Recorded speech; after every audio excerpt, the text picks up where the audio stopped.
تحفہ میرے پاس موجود نہیں ہے، مدینہ طیبہ کے قریب ایک بستی ہے، وہاں میں نے پڑاؤ ڈالا ہوا ہے، تحفہ وہاں موجود ہے، آپ کسی غلام کو بھیجیں۔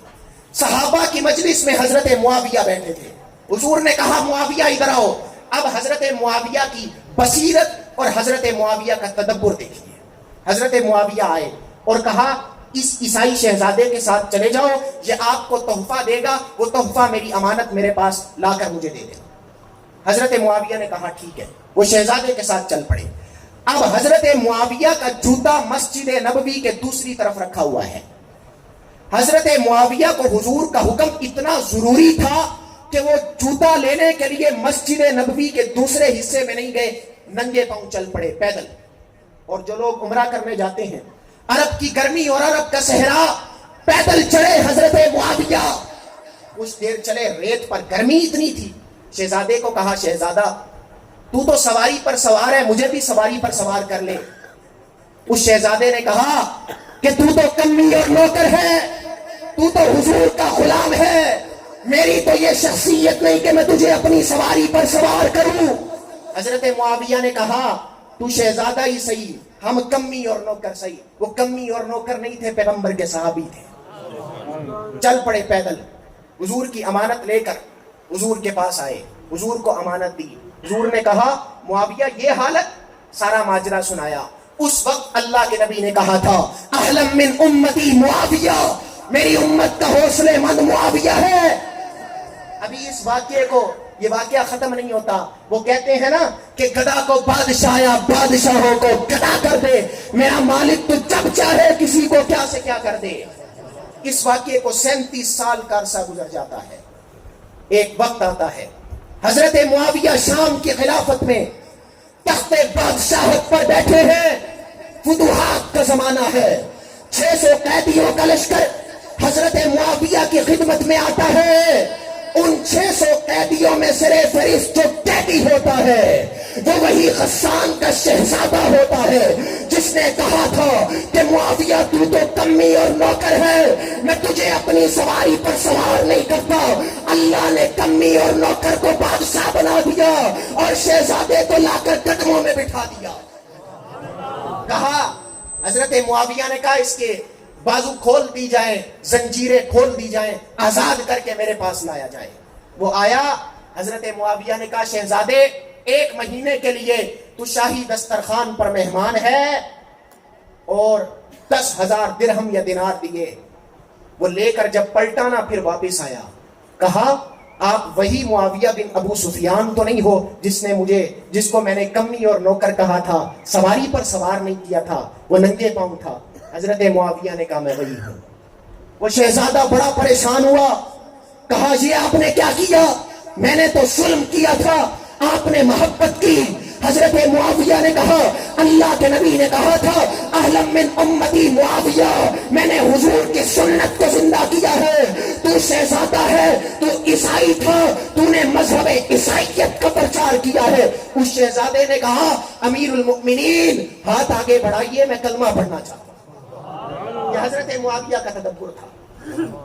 اب صحابہ کی بات میں آخر میں کرتا ہوں، اس لیے وہ بات کرتا ہوں۔ اب ایک مثال سمجھیے، کوئی چیز بھی دنیا میں نہ بغیر محنت کے وجود میں نہیں آتی، محنت لگتی ہے۔ آپ مرکز بنائیں، مسجد بنائیں، گھر بنائیں، محنت لگتی ہے یا نہیں لگتی؟ لگتی ہے، خون لگتا ہے، پسینہ لگتا ہے۔ لیکن کوئی بدبخت یہ کہے کہ اسلام بغیر محنت کے وجود میں آ گیا، وہ بے وقوفی کرتا ہے، غلط کہتا ہے۔ اسلام کو لانے والے کون ہیں؟ صحابہ ہیں، اور جنہوں نے دن کو نہیں دیکھا، جنہوں نے راتوں کو نہیں دیکھا، جو عرب سے چلے تھے عجم تک پہنچے۔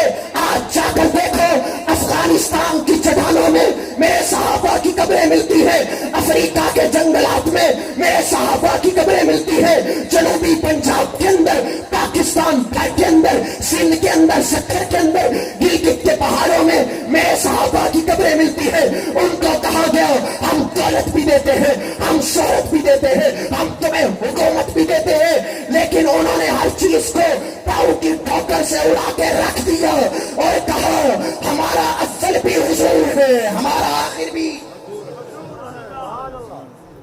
حضرات صحابہ کا ایک واقعہ ہے، وہ واقعہ سنا کر میں اپنی بات کو ختم کرتا ہوں، لیکن وہ نوجوان سنیں گے؟ وہ بڑی غیرت کا واقعہ ہے۔ حضور مسجد نبوی میں تشریف فرما ہے، مسیلمہ کذاب کا خط آتا ہے۔ یہ اتنا دلچسپ واقعہ ہے کہ جب سنیں گے تو آپ کو اندازہ ہوگا۔ مسیلمہ کذاب کا خط آتا ہے، وہ لکھتا ہے حضور میرے ساتھ 2 معاہدے کیجئے، ایک یہ کہ آدھے عرب کے نبی آپ بن جائیں، آدھے عرب کا نبی میں بن جاتا ہوں، اور یا تو آپ کے وصال کے بعد آپ کی نبوت ختم ہو جائے گی اور نبی میں بن جاؤں گا۔ حضور نے کہا رسالت مجھے اللہ نے عطا کی ہے، نبوت مجھے اللہ نے عطا کی ہے، میں کل بھی نبی تھا، میں آج بھی نبی ہوں، اور میں قیامت تک نبی رہوں گا۔ خط کا جواب لکھا اور کذاب لکھا۔ جب کذاب لکھا نا، خط اٹھایا، کہا صحابہ تم میں سے کون اس خط کو لے کر مسیلمہ کے دربار میں جائے گا؟ کیونکہ پتا تھا کہ جو خط لے کر جائے گا وہ جان سے چلا جائے گا۔ اب وہاں ایک صحابی بیٹھے ہیں، نام حضرت حبیب بن زید ہے، مکہ کی گلیوں میں سر پر ٹوکرا رکھ کر کھجوریں بیچا کرتے تھے۔ وہ کھڑے ہوئے کھجور کھاتے ہوئے، کہا حضور میں جاؤں گا۔ اب کھجور کھا رہے ہیں، کچھ ذرات کھجور کے نکل کر صحابہ کے چہروں پر لگے۔ صحابہ نے کہا حبیب اتنی جلدی تھی؟ حضرت نے کہا مجھے اتنی جلدی تھی، میں جانا چاہتا ہوں اس لیے میں کھڑا ہوا۔ حضور نے کہا حبیب جرأت سے جانا ہے، غیرت سے جانا ہے۔ نیزہ دیا، تلوار دی، اور گھوڑا اور خط دیا۔ حضرت حبیب بن زید مسیلمہ کے دربار میں گئے اور نیزہ جا کر مسیلمہ کے دربار میں کاٹ دیا۔ تخت شاہی پہ بیٹھا مسیلمہ قصاب پھٹک کے رہ گیا، کہتا کون آیا ہے؟ حضرت حبیب بن زید نے کہا اوے سالم تو جانتا نہیں ہے، ہمارے تو چہرے بتاتے ہیں کہ ہم محمد عربی کے غلام ہیں۔ تلوار اٹھائی، بازو کو کاٹ دیا، دوبارہ تلوار اٹھائی اور کہا حبیب تیرے پیچھے میرے دربان، میرے نوکر، میرے غلام کھڑے ہیں، وہ تجھے نوچ ڈالیں گے، وہ تجھے کاٹ ڈالیں گے۔ پیچھے مڑ کے دیکھ، حضرت حبیب بن زید نے اس وقت کے فرعون کو تاریخی جواب دیا، کہا جب میں محمد عربی کے دربار سے نکلا تھا مجھے پتا تھا میں جان سے چلا جاؤں گا، میرے 12 بچے ہیں، کچھ دودھ پیتے بچے ہیں اور کچھ چل پھر بھی نہیں سکتے، مجھے پتا تھا میں جان سے چلا جاؤں گا۔ میرے محمد نے مجھے خط دیا اور میں نے پیچھے مڑ کے اپنے دودھ پیتے بچوں کو نہیں دیکھا، میں تیرے غلاموں کو دیکھ لوں۔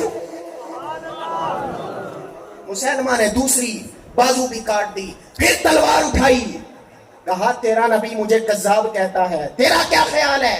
حضرت نے کہا میرا اب بھی وہی خیال ہے جو میرے نبی کا خیال ہے۔ کہا حضرت حبیب بن زید کہتے ہیں تو بے وقوف ہے، بڑا بے وقوف ہے، تو جانتا نہیں ہم تو وہ لوگ ہیں جو احد میں نہیں بھاگے تھے، خندق میں نہیں بھاگے تھے، بدر و حنین میں نہیں بھاگے تھے، آج تیری تلوار کے پیچھے میں اپنے ایمان کو بیچ ڈالوں۔ مسلمہ نے گردن پر تلوار رکھی، کہا گردن کاٹ دوں۔ حضرت حبیب بن زید نے کہا ظالم کاٹتا کیوں نہیں ہے؟ گردن کٹی، شہید ہو گئے۔ پیغمبر کو خبر ملی، حضور کی آنکھوں میں آنسو آئے، کہا میرا حبیب شہید ہو گیا ہے، جنت کے دروازے کھول دیے گئے۔ میں کہتا ہوں یہ میرے صحابہ تھے۔ میدان تصوف کی سر فہرست میں دیکھو نام ابو بکر ملتا ہے، یہ ابو بکر صحابہ میں شامل ہے۔ میدان عدل کی سر فہرست میں نام عمر بن خطاب ملتا ہے، یہ عمر صحابہ میں شامل ہے۔ میدان سخاوت کی سر فہرست پر نام عثمان غنی ملتا ہے، یہ عثمان صحابہ میں شامل ہے۔ میدان شجاعت کی سر فہرست میں نام علی المرتضیٰ ملتا ہے، یہ علی صحابہ میں شامل ہے۔ میدان تدبر میں سر فہرست پر نام معاویہ ملتا ہے، یہ معاویہ صحابہ میں شامل ہے۔ میدان قرات میں سر فہرست پر نام ابی بن کعب ملتا ہے، یہ ابی بن کعب صحابہ میں شامل ہے۔ اور میدان زہد و تقویٰ میں نام ابو ذر غفاری ملتا ہے، یہ ابو ذر غفاری صحابہ میں شامل ہے۔ میدان استقامت میں سر فہرست پر نام امیر حمزہ کا ملتا ہے، یہ امیر حمزہ صحابہ میں شامل ہے۔ اور تم بکواس کرتے ہو کچھ لوگ صحابہ پر، ہم کہتے ہیں کہ صحابہ بھی ہمارے ایمان کا حصہ ہیں اور اہل بیت بھی۔ مانتے ہو یا نہیں؟ اور میں یہاں پر بیٹھے ہوئے نوجوانوں سے بات کرنا چاہتا ہوں کہ زندگی اس چیز کا نام نہیں ہے کہ آپ دنیا میں رہیں کھائیں پیے اور دنیا سے چلے جائیں، بلکہ زندگی اس چیز کا نام ہے کہ آپ ایسا کچھ کر کے جائیں کہ جب دنیا کے چلے جانے کے بعد تمہارے جنازوں سے لا الہ الا اللہ محمد الرسول اللہ کے ساتھ ساتھ ختم نبوت زندہ باد کے نعرے لگے، اور جب تمہارا لاشا قبر کی پتال میں رکھ دیا جائے تو تمہارے کہے ہوئے الفاظ لوگوں کے کانوں میں اذان بن کے گونجتے رہے۔ زندگی جینی ہے تو پھر شیر کی طرح جی کر جاؤ۔ میرے مرشد نے کہا تھا فنا فی اللہ کی تہ میں بقا کا راز مثمر ہے، جسے مرنا نہیں آتا اسے جینا نہیں آتا۔ اور یہ فلسطین کی بات کرتا ہوں، آج فلسطین کے اندر کیا ہو رہا ہے؟ ہمیں تو شہری میں انفاع و اقسام کے کھانے بھی مل جاتے ہیں، ہم تو افطاری کے اندر سموسے بھی کھا لیتے ہیں، پکوڑے بھی کھا لیتے ہیں، طرح طرح کے کھانے اور ڈشیں بھی مل جاتی ہیں۔ جاؤ غزہ اور مسجد اقصی کے ان مظلوم بچوں سے جا کر سوال تو کرو جنہوں شہری میں بھی گولیاں ملتی ہے، جن کو افطاری میں بھی گولیاں ملتی ہے، اور سارا دن جن پر یہودی ایٹم بم برساتے ہیں۔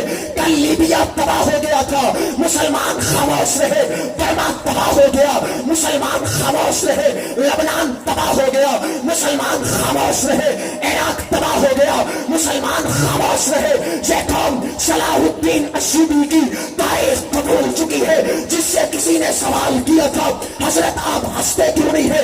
حضرت نے تاریخی جواب دیا تھا جب تک بیت المقدس آزاد نہیں ہوتی مجھ پر ہنسنا حرام ہے۔ یہ قوم محمد بن قاسم کو بھول چکی ہے، اور جس نے 18 سال کی عمر میں ایک عورت کی چیخو پکار پر سارے سندھ کو فتح کر دیا تھا، آج تو ہزاروں لاکھوں مائیں رو رہی ہے، عصمت نہیں کی جا رہی ہے، ان کی عزتوں کو بیچا اور نیلام کیا جا رہا ہے، لیکن مسلمان خاموش ہے۔ آج فلسطین کے اوپر یہودی حملہ کر رہے ہیں، یاد رکھو کوئی بعید نہیں کہ یہ وقت ہم پر بھی آ سکتا ہے، آ سکتا ہے یا نہیں؟ اس لیے کم سے کم اسرائیلی پروڈکٹ کا بائیکاٹ تو کرو گے۔ اسرائیل کی یہودیوں کی پروڈکٹ کا بائیکاٹ جو کرے گا وہ ہاتھوں کو بلند کر کے جواب دے۔ کرو گے یا نہیں کرو گے؟ جو لوگ مسلمانوں کو مارتے ہیں، جو چیختے ہیں، ان کے خون بہائے جاتے ہیں، لیکن ہمیں ترس نہیں آتا۔ اس لیے ہم ممبر پہ بیٹھ کے فلسطین کے حق میں بات کر رہے ہیں۔ اس لیے میں نوجوانوں کو کہتا ہوں اپنے مرکز سے اگر دور نکل جاؤ گے خراب ہو جاؤ گے، افسانوں میں دھل جاؤ گے، اپنے پرچم کا رنگ بلا مت دینا، سرخ شولوں سے جو کھیلو گے تو چل جاؤ گے۔ اپنی مٹی ہی پہ چلنے کا سلیقہ سیکھو، سنگ مرمر پہ چلو گے تو پھسل جاؤ گے۔ اور ہم سفر ڈھونڈو، نہ کسی کا سہارا چاہو، ٹھوکریں کھاؤ گے تو خود ہی سنبھل جاؤ گے۔ اور نوجوانوں تم ہو زندہ و جاوید روایات کا ایک چراغ، تم کوئی شام کا سورج ہو جو ڈھل جاؤ گے۔ فقط الفاظ تک نہیں محبوب، اس کے صحابہ میں ایک ذوق رکھتا ہوں، مدحت صحابہ ہے میرے خون میں شامل، اسی لیے موقف اپنا تو ٹوک رکھتا ہوں۔ کرے تبرہ کوئی حق چار یار پر، ایسے لعین کو احمد میں روک رکھتا ہوں، جو گر ٹھوکے میرے صحابہ پر، ایسے شخص کو جوتے کی نوک رکھتا ہوں۔ وما علینا الا البلاغ۔